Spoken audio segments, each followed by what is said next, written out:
হাদিসে বুখারীতে আসে, এক ইহুদি আসলো আমার নবীর কাছে এসে বলতেছে, ইয়া রাসূলুল্লাহ, হে আল্লাহর হাবিব, আল্লাহর নবী মুহাম্মদ আরবি সাল্লাল্লাহু তাআলা আলাইহি সাল্লাম, আপনি তো আল্লাহর পয়গম্বর।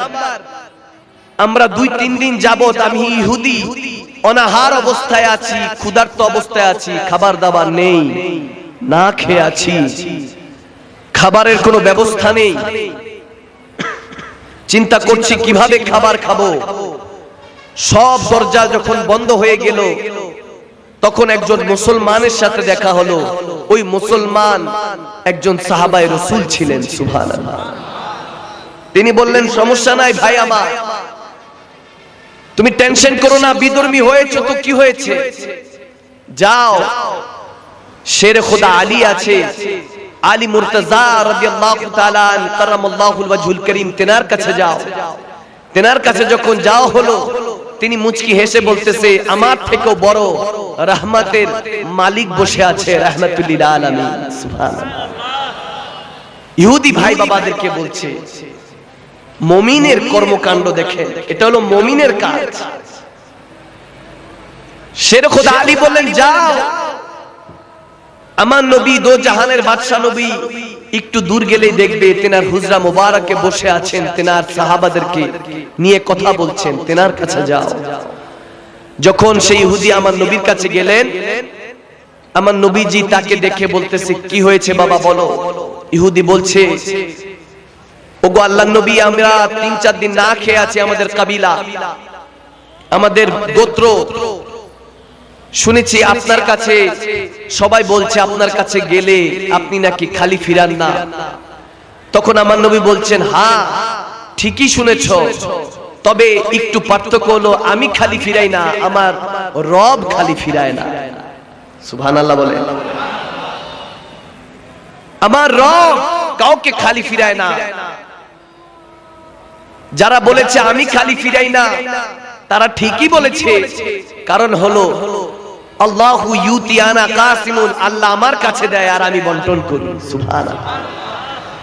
তো আমার নবী তখন বলল যে ঠিক আছে, যাও বাজারে যাও, বাজারে গিয়ে যেটা পছন্দ হয়, যা কিছু পছন্দ হয়, তোমাদের 3 দিন 4 দিনের জন্য খাবার যা লাগে আমি নবী মুস্তাফার নামে বাকিতে নিয়ে যাও। সুবহানাল্লাহ।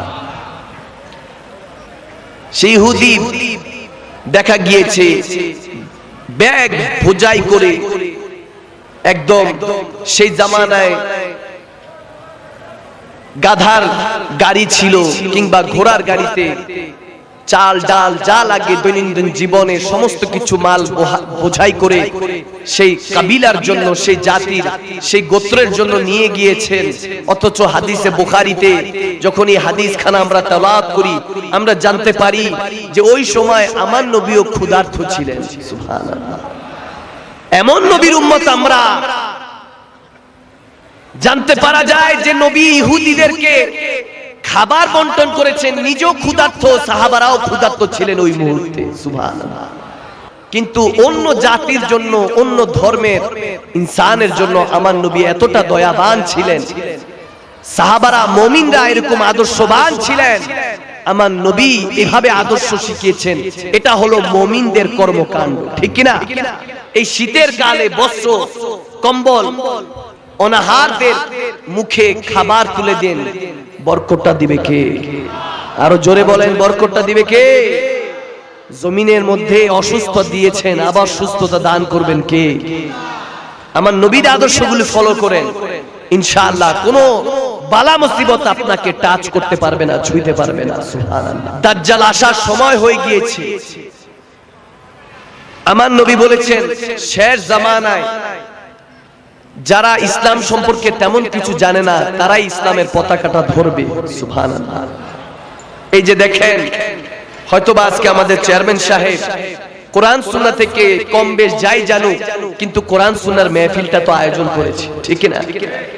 ইসলামের পতাকাটা তুলে ধরেছে সবার সামনে। আমার নবী এটার কথাই বলেছেন যে একটা সময় এমন আসবে, এমন কিছু উম্মত দাঁড়িয়ে যাবে, তারা এভাবে দাঁড়িয়ে যাবে যে এলাকার মধ্যে, জামানার মধ্যে ইসলামকে প্রতিষ্ঠিত করার জন্য তেনারা চিন্তা করবেন রাষ্ট্রকে, সমাজকে ইসলামের আওতাধীন আনার জন্য কি করা যায়। তেনারা কোনো ব্যান্ড প্যাকেজ নয়, কোরআন সুন্নাহর মাহফিল আয়োজন করবে। তেনারা আলেম এনে খেতাব করিয়ে কোরআন সুন্নাহর কথাগুলি মানুষের কাছে পৌঁছে দিবে। যে বান্দারা 1 টাকা উপার্জন করতে 10টা মিথ্যা বলে, 10টা মিথ্যাকে ধামাচাপা দেওয়ার জন্য 100টা মিথ্যা বলছে, যাদের জন্য এই অট্টালিকা গড়ে যাচ্ছেন, যাদের জন্য এই সমাজটাকে কুলসিতার দিকে নিয়ে যাচ্ছেন, সেই আপনরাই একদিন আপনাকে দাফন করে দিবে। ঠিক কি না? আওয়াজ দিয়ে বলেন। আমার কথা বোঝা যাচ্ছে বাবারা? কে কে বুঝেন না হাত তুলেন। তওবা তওবা। এই দুনিয়াতে আমাদেরকে আকিমুস সালাত লিযিকরি ইবাদতগুলি কায়েম করতে হবে। রব্বানা আতিনা ফিদ দুনিয়া হাসানা, দুনিয়াকে সুন্দরতম পরিবেশে রূপান্তরিত করতে হবে। দুনিয়াটা সুন্দর করলে অফিল আখিরাতে হাসানা, আখিরাতটা সুন্দর করে দিবেন কে? আরো জোরে বলুন কে? আখিরাতটা যদি সুন্দর করতে হয়, আগে এই রব্বানা আতিনা ফিদ দুনিয়াকে হাসানা সুন্দর করতে হবে, কি হবে না? হবে। আর এই সুন্দরতম দুনিয়াকে সুন্দরতম করার উপায়গুলি হলো, মুমিনের কিছু দায়িত্ব আছে। একটু দায়িত্ব বুঝার আগে আমার নবীর হাদিসে মুবারাকা থেকে একটি হাদিস তেলাওয়াত করি। আর দুনিয়া সিজনুল মুমিন ওয়া জান্নাতুল লিল কাফির। আমার নবী বলেছেন দুনিয়াটা হলো মুমিনের জন্য জেলখানা। কি খানা? আওয়াজ দিয়ে বলেন। জেলখানা। আর দুনিয়া সিজনুল মুমিন, মুমিনের জন্য দুনিয়াটা জেলখানা। আর জেলখানা যেহেতু মেনে নিয়েছেন মুমিনের জন্য, তাহলে মুমিন বান্দা শুনুন, মুসলমান, এই দুনিয়াতে জেলখানায় কখনো বান্দা ভালো থাকতে পারে? এজন্য কম বেশ থাকবে, টাকা পয়সা কমবে বাড়বে, ব্যবসায় লোকসান খাবেন, চাকরি চলে যেতে পারে, পরীক্ষায় ফেল মারতে পারেন, আপনি দুমড়ে মুচড়ে পড়ে যেতে পারেন, সমস্যা নাই। মচকাবেন কিন্তু ভাঙবেন না, উঠে আবার দাঁড়ান। আল্লাহর উপর তাওয়াক্কুল করে, রাসূলের উপরে, আল্লাহর উপরে তাওয়াক্কুল করে আবার দাঁড়ান। বরকতটা দিবে কে? হেদায়েতের পথে আপনাকে চলাবে কে? ইহদিনাস সিরাতাল মুস্তাকিম, ইয়া Allah almighty guide us to stay fast. আমরা 5 ওয়াক্ত নামাজের মধ্যে আল্লাহর কাছে যখন প্রার্থনা করি, ইয়া Allah Almighty, the show the path, right path, আমরা বলতে থাকি, আল্লাহ দেখাও সেই পথ যে পথে চললে তোমাকে পাওয়া যায়। ঠিক কি না? সে পথে চলতে চাই যে পথে চললে এক ধাপ আমি আগালে নাকি শুনি তুমি 10 ধাপ আগাও। সুবহানাল্লাহ। আপনি যদি আল্লাহর হয়ে যান, আল্লাহর ইজ্জতের কসম বান্দা, আপনি মাওলার হয়ে গেলে, মাল্লাহুল মাওলা ফালাহুল কুল্লু, আপনি আল্লাহর হয়ে যান, সমস্ত কিছু আপনার হয়ে যাবে। সুবহানাল্লাহ। তো এইজন্য বান্দা, মুমিন বান্দা, ভয় পাবেন না। আবার নতুন করে শুরু করুন, যেমন ভাবে আজকে এই শুরুয়াতটা হয়েছে। ঠিক না? এলাকায় নির্বাচন হয়েছে, নতুন করে শুরুয়াতটা যখন কোরআন সুন্নাহ দ্বারা শুরু হয়েছে, বরকতটা দিবে কে? এজন্য বললাম চেষ্টাটা করতে থাকুন। প্রথম চেষ্টাটা আপনার নিজে থেকে আনুন, পরিবর্তনটা নিজে হন। You have to change yourself. পরিবর্তনটা আপনার নিজেকেই হতে হবে, অন্য কেউ এসে পরিবর্তন করে দিয়ে যাবে? খেয়াল রাখুন, পরিবর্তনটা নিজের মধ্যে আনুন। পরিবর্তনটা 2 রকম। একটা হলো আপনি নিজেকে যদি পরিবর্তন করে নেন, এটা একটা ভালো, আপনি নিজেকে পরিবর্তন করে নিলেন। আরেকটা হলো সময় আপনাকে ঘাড় ধাক্কা দিয়ে হলো পরিবর্তন করে দিবে। ঠিক কিনা? এখন অনেক মুরব্বী ভাই বাবারা আপনাদেরকে সতর্ক করছে, মুরব্বী বাবারা, কারণ ওনারা যে জামানাটা দেখেছে আমরা ওই জামানাটা দেখছি না। ঠিক কিনা? মুরব্বীদের কথাবার্তা শুনুন, তেনাদেরকে মানেন। আর মুরব্বীদেরকে বলবো, আপনারা যা শিখিয়েছেন ছোটদেরকে, যুবকদেরকে, আপনাদের থেকে বয়সে যারা ছোট তাদেরকে বুঝান। Time and tide wait for none. সময় এবং স্রোত কারোর জন্য অপেক্ষা করে?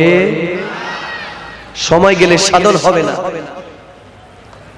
এজন্য ভাইরা আমার, বাবারা আমার, আমার আল্লাহ বলছেন ওয়াল আসরি ইন্নাল ইনসানা লাফিল খুসর, যায় দিন ভালো আসে দিন খারাপ। বান্দা, আমার আল্লাহ সময়ের কসম খেয়ে বলছেন, বান্দা খসরের মধ্যেই আছো। যত লাইট, প্যান্ডেল, টেকনোলজি, যত কিছুই আসুক, মোবাইল থেকে শুরু করে ল্যাপটপ, যত রকম গাড়ি, মার্সিডিজ থেকে শুরু করে, আপনার কাছে যদি প্লেন থাকে, হেলিকপ্টার থাকে, বান্দা যদি আপনি রকেট দিয়ে দেশের পৃথিবীর বাইরেও যেতে পারেন, এত কিছু যে উন্নতি মনে করছে, এটা উন্নতি নয়, এটা অবনতি। ঠিক না? এটা উন্নতি নয়, এটা অবনতি। এটা দিক নির্দেশনা, এটা নিদর্শন হলো যে কিয়ামত সন্নিকটে। ঠিক না? যা কিছু দেখছেন, আল্লাহর ইজ্জতের কসম করে বলছি, এগুলো হলো কিয়ামতের আলামত। সরকার মহোদয় পর্যন্ত আমাদের একটা ব্যারিকেড পড়ে গিয়েছে। দ্যাটস ওয়াই সরকার জানে না, প্রাইম মিনিস্টার জানে না আমাদের অবস্থা কেমন চলছে। লকডাউন পড়লে যারা দিনমজুর, দিন এনে দিন খায়, তারা কিভাবে চলবে? বাচ্চা যখন 8-9 মাস বয়সের বাচ্চা, 5 মাস 6 মাসের বাচ্চা ফিডার খায়, বাবা যখন তার জন্য দুধের ব্যবস্থা করতে পারে না, ওই বাবার কলিজায় কেমন লাগে, মায়ের কলিজায় কেমন লাগে, এটা সরকার মহোদয় পর্যন্ত পৌঁছাচ্ছে না। ঠিক না? কিন্তু আলহামদুলিল্লাহ, যদি নেতৃবৃন্দ এরকম হয়, কোরআন সুন্নাহর পক্ষে থাকে, আল্লাহ রাসূলের পক্ষে থাকে, আমরা বিশ্বাস রাখি যে আমাদের নেতৃবৃন্দরা আমাদের এই খোঁজ খবরগুলিও রাখবেন। ঠিক না? আমরা আশা রাখি। আমি চেয়ারম্যান মহোদয়ের কাছে এই আরজিটা রেখে যাব, এলাকার দিকে এই খেয়ালগুলি রাখবেন অবশ্যই।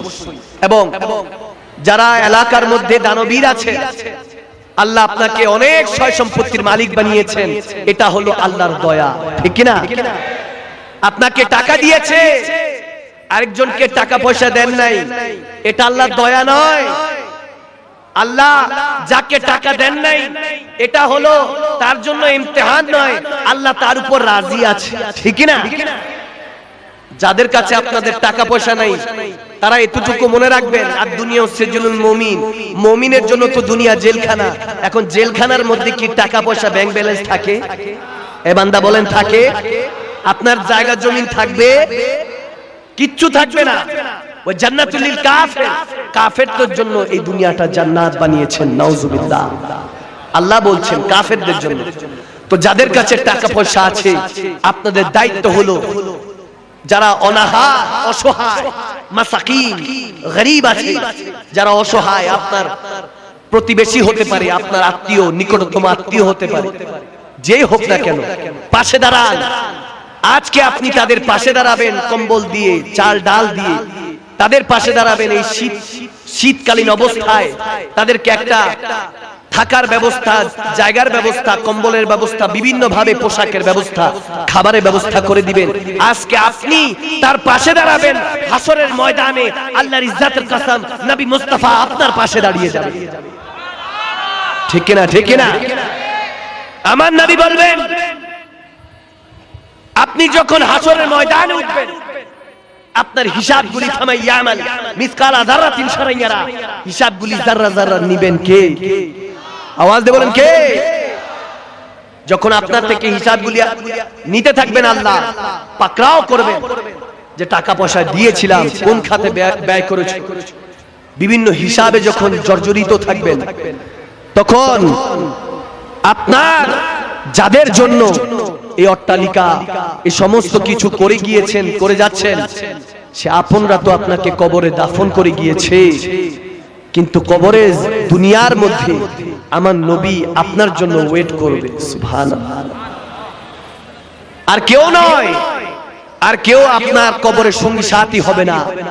কবরে একমাত্র আমার রাহমাতুল লিল আলামিন, শাফিউল উম্মাহ নবী, নবী আহমদ মুস্তাফা মুহাম্মদ মুজতবা সাল্লাল্লাহু তাআলা আলাইহি সাল্লাম একমাত্র আপনার সঙ্গী সাথী হবে। ঠিক না?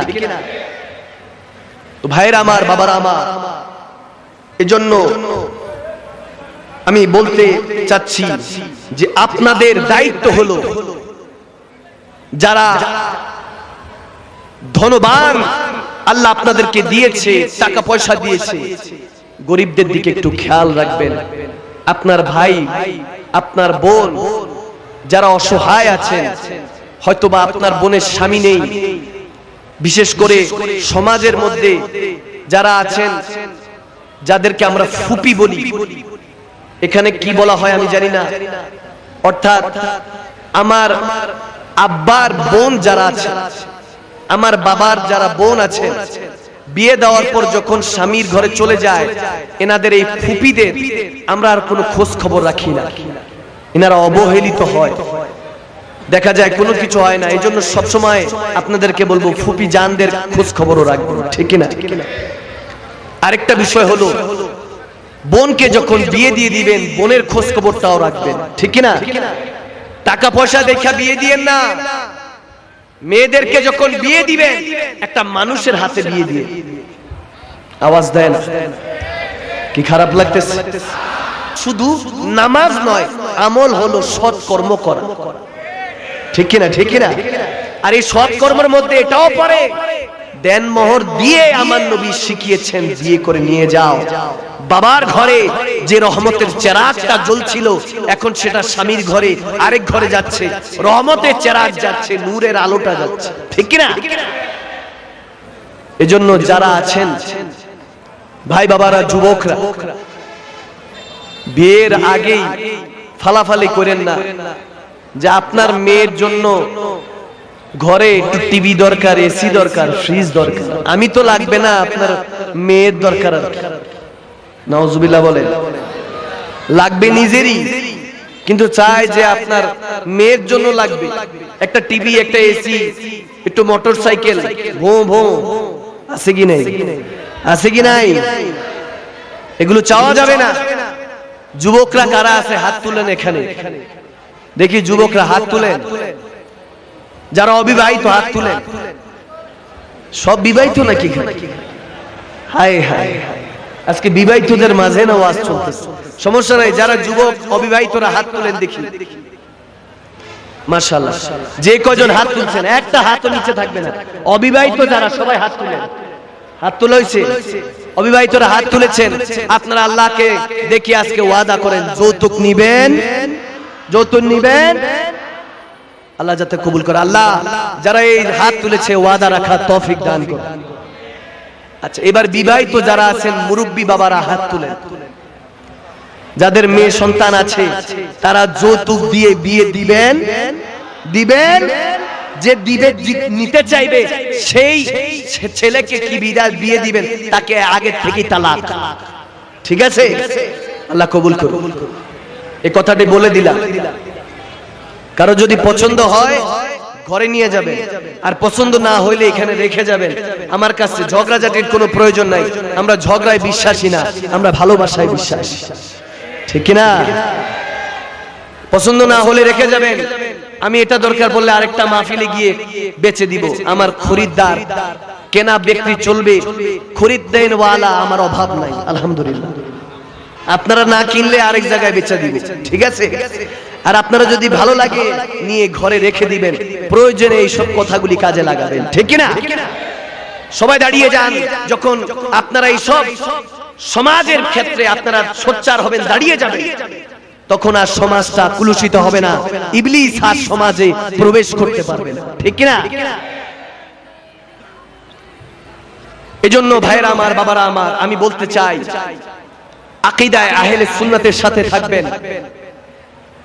আমার নবী বলেছেন একমাত্র জান্নাতি দল হলো আহলে সুন্নাত ওয়াল জামাত, মা আলাইনা ওয়াস সাহাবী।